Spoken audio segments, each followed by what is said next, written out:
Okay, నిన్న రాత్రి మీరు చూసినటువంటిది ఏదైతుందో అది M2 రకము ఈసీఎల్ ఈవీఎంస్. మనకు ఈ M2 రకం ఈసీఎల్ ఈవీఎంస్ అనేటువంటిది ఈసీఎల్ నుండి మరియు ఉత్తరప్రదేశ్ నుండి మనము ఫరూఖాబాద్ నుండి తీసుకొని మార్చి నెలలో మనం తీసుకొని వచ్చినాం. దాన్ని ఎఫ్ఎల్సీ చేసినాం. ఎఫ్ఎల్సీ చేసిన తర్వాత వాటిని అవేర్నెస్ కోసం, ప్రజల్లో ఓటింగ్ అవేర్నెస్ కోసము జైత్యాల అర్బన్ తహసీల్దార్కు ఇవ్వడం జరిగింది.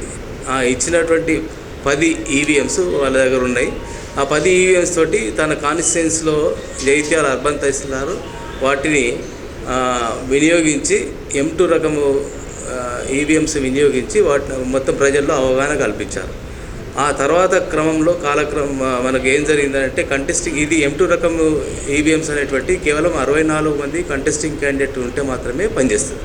అంతకంటే ఎక్కువ సంఖ్యలో ఉన్నట్టయితే ఇది పనిచేయడం ఇది అంటే ఈవీఎం అనేటువంటిది మనము వినియోగించే పరిస్థితి ఉండదు.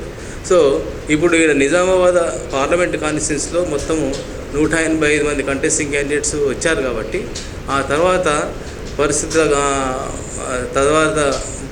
పరిస్థితుల ప్రకారంగా మనకు M3 రకం ఈవీఎంలు మనకు సప్లై చేయడం జరిగింది.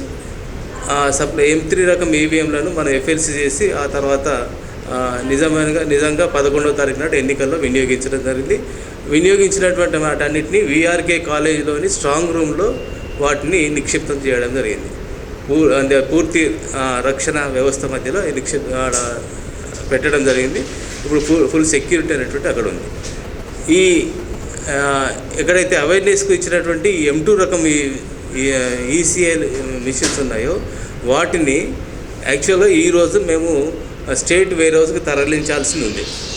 తరలించాల్సి ఉంది భాగంగా అందులో మరి అసెంబ్లీలో కాన్స్టిట్యుయెన్సీ హెడ్ క్వార్టర్ తహసీల్దార్ ఉన్నటువంటి తన ఈవీఎంస్ ఏవైతే ఉన్నాయో వాటిని తన అసెంబ్లీ కాన్స్టిట్యుయెన్సీ వేర్ హౌస్కు షిఫ్ట్ చేయాలని చెప్పేసి నిన్న సాయంత్రము ఎవరు ఉన్నారో లేదు చూడకుండా అతను ఇక్కడికి వారి యొక్క అసెంబ్లీ కాన్స్టిట్యుయెన్సీ వేర్ హౌస్కు అనేటువంటి తీసుకురావడం జరిగింది. ఇక్కడ ఎవరు లేకపోతే తిరిగి మళ్ళీ తన ఆఫీస్లో వాటిని జాగ్రత్తగా పెట్టుకోవడం అనేటువంటి జరిగింది. సో ఈ మధ్యకాలంలో అంటే అతను కనీసం ఒక పోలీస్ ప్రొటెక్షన్ అయినా కానీ లేదా ఇంకా ఎవరైనా సీనియర్ ఆఫీసర్ని తీసుకొని వచ్చి ఉంటే మీకు ఎలాంటి ఇబ్బంది అయ్యేటటువంటి కాదు. అయితే మామూలుగా ఒక VRO ద్వారా ఇక్కడికి పెద్ద దూరం ఏం లేదు కాబట్టి తహసీల్ ఆఫీస్ నుండి మినీ స్టేడియం అనే దూరం ఏం లేదు కాబట్టి కొంచెం జాగ్రత్త తీసుకోకుండా ఇక్కడికి తీసుకొచ్చారు. తర్వాత ఇక్కడ ఎవరు లేకపోయేసరికి మళ్ళీ తహసీల్ ఆఫీస్లోకి మళ్ళీ పెట్టుకొని వాటి జాగ్రత్త చేయడం జరిగింది.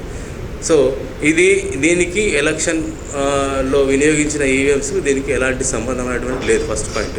వీటిని మా దగ్గర ఉన్నటువంటి రిజర్వ్ అన్నింటినీ కూడా మేము స్టేట్ వేర్ హౌస్కి పంపించాల్సింది ఈరోజు ఉంది కాబట్టి వారు ఇక్కడ తీసుకురావడానికి ప్రయత్నం చేసి ఇక్కడ ఎవరు లేకపోయేసరికి తిరిగి మళ్ళీ తహసీల్ ఆఫీస్లో పెట్టడం జరిగింది.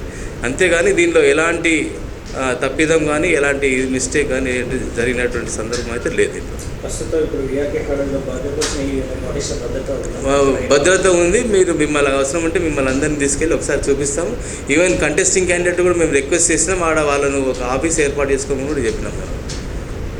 సో ఈరోజు ఇప్పుడు హైదరాబాద్కు స్టేట్ వేర్ హౌస్కి షిఫ్ట్ అయ్యేటువంటి వీటిని కూడా మన అంటే పొలిటికల్ పార్టీ అందరికీ కూడా ఇన్ఫార్మ్ చేసి వారి సమక్షంలోనే హైదరాబాద్కు తరలిస్తాం.